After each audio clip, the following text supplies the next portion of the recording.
Coat का, मैं मकरूज हूं आपकी मोहब्बतों का।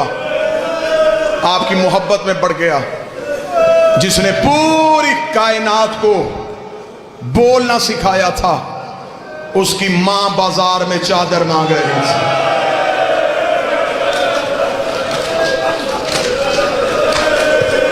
बैठे हैं सारे जनाजे के इंतजार में।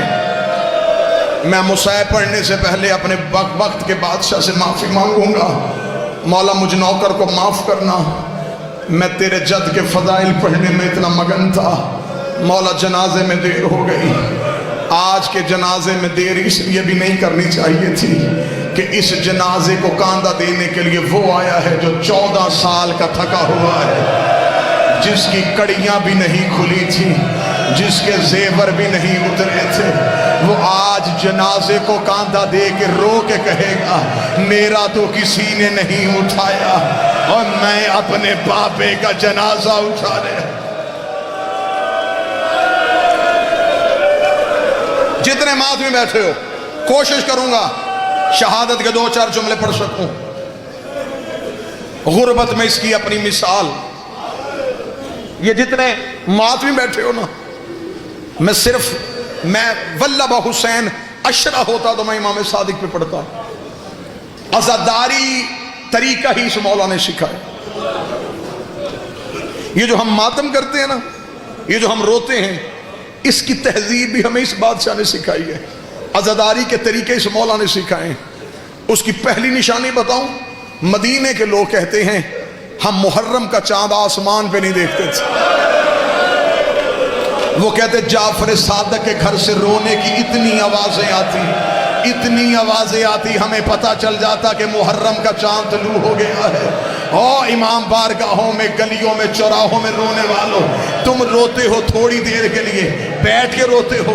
रोते रोते कोई मर्द मोमन चेहरे पे अपने मातम करे, कोई पुरसा दे, साथ वाला मोमन हाथ पकड़ता है, कोई गिर जाए, साथ वाला मोमन पानी पिलाता है। अगर बर्दाश्त कर सको तो मैं पढ़ूं रवायत, रख मेरे सर पे कुरान, मदीने का रहने वाला है, नाम उसका याह्या है। उसने रवायत किया, उसने कहा 1 साल मैं मदीने में था, मैंने देखा कि लोग टोलियों की सूरत में जाफर सादक के घर की तरफ दौड़ रहे थे। मैंने पूछा क्या हुआ, उन्होंने कहा मुहर्रम का चांद आ गया है, हम इमाम को पुरसा देने जा रहे हैं। वो कहता मैं भी उसी रश में शामिल हो गया। याह्या कहता जब मैं गया, इमाम के दरवाजे पे लोगों का रश था, जाफर सादक के दरवाजे पे लोगों का हजूम था।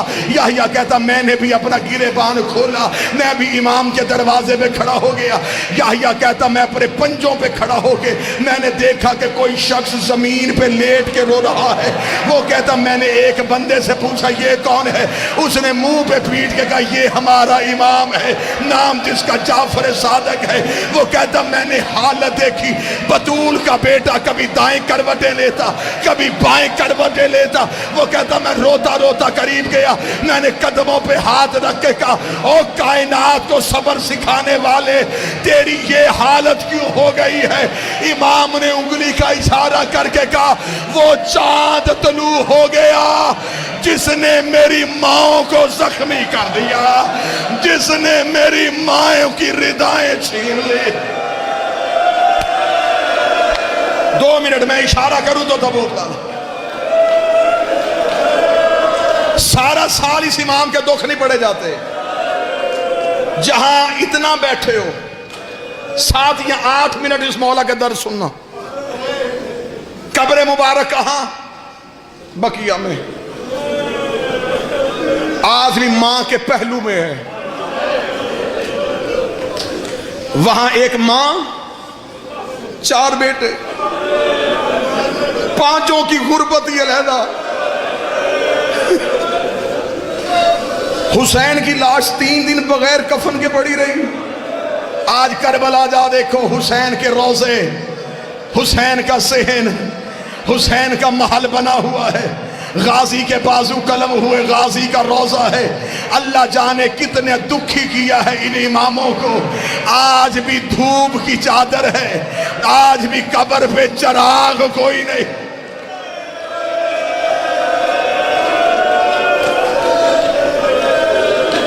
मैं जितनी देर बादशाह की मुसीबत पढ़ूं हाय जरूर कहना। और एक मुहर्रम करीब आ रहा है, आज़ादारी के हवाले से इस मौला का एक फरमान सुनो। अक्सर मैंने लोगों को देखा है, मोहब्बत में कोई कमी नहीं, लेकिन बाज़ अहबाब रोते रोते अपना चेहरा छुपा लेते। यही मेरे मौला मजलिस पढ़ रहे थे, सामने बैठे के बंदे ने चेहरा छुपा के रोना शुरू किया। इमाम ने मजलिस छोड़ी, इमाम ने मजमे से जाकर उसके चेहरे से रुमाल हटाया। इमाम ने कहा, क्या तू मेरी दादी से शर्मिंदा है? चेहरा छुपा के क्यों रो रहा है? मौला कैसे रो? इमाम ने फरमाया, ऐसे रो जैसे बूढ़ी माँ जवान बेटे की लाश पे रोती है। तुझे खबर ही नहीं कि हमारा नुकसान कितना। चीखे मार के रोना इस मौला की सुन्नत है। शक्ल के बिगड़ने का खौफ कभी न करना, मरते हुए उसकी शक्ल नहीं बिगड़ती जो हुसैन के गम में ऊंची आवाज में रोए। दूसरी तहजीब इस मौला की, मौला जिस जगह पे मजलिस होती थी, मौला मजलिस में आते, मौला बैठने से पहले उस जगह को चूमते।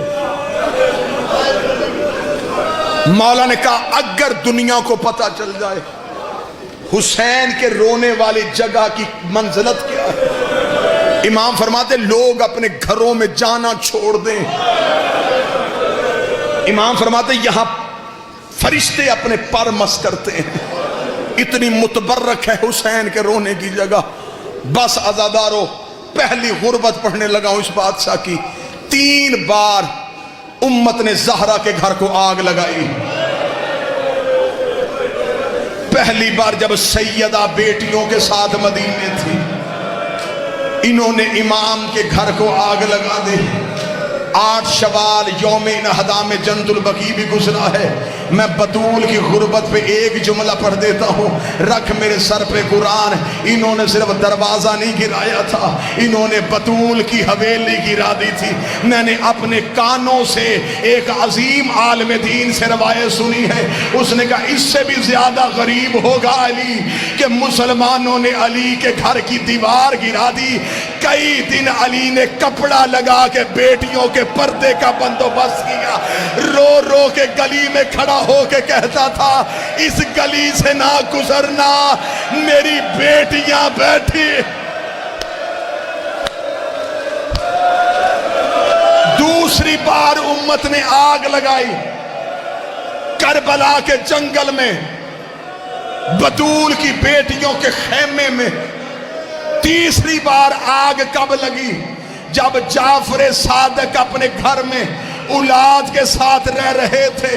इब्ने ज़ैद मलऊन ने सिपाहियों को साथ लेके जाफर सादक की हवेली को आग लगा दी। दुआ किया करो रात के वक्त किसी शरीफ के घर को आग ना लगे। इधर इमाम की हवेली को आग लगी।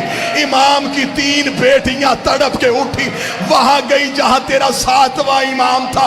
रो के कहती, कासिम जाग, हमारे घर को आग लग गई है।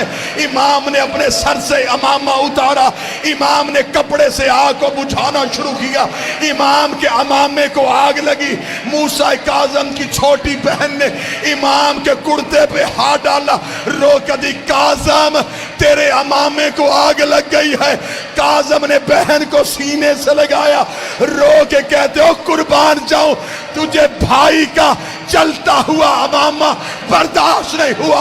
हाय गुर्बत मेरे दादे सज्जाद की, जिसके सामने आके सकीना ने कहा, सज्जाद मेरे कुर्ते को आग लग गई, और मुझे बता मैं जल के मरूं।